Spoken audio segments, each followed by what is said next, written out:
很喜欢犬类的动物，然后就是那时候就在路上常常看到流浪狗狗，然后没有家，然后也不知道下一餐在哪里，然后就是在外面受日晒雨淋，但是很多人就是顶多跟他们就是摸个2下，然后就走了，就是没有人真正关心它跟照顾它，但它其实原本都会有一个完整的家庭。就是他们的双眼睛都是一个，然后在讲一个故事，一个流浪者的故事。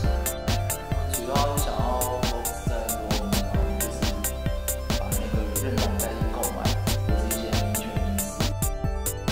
所以我们希望可以将这个严肃的议题，就是透过桌游这样一个游戏，能够有趣的让寓教于乐，传达给更多的人了解这个议题。我们在玩这个游戏的时候，有很多事件，然后事件发生，虽然你就是可能是游戏而已，然后可能就笑笑的带过，但是你能在事后又发现这些事件其实是真的就是存在现实世界中，然后你会去重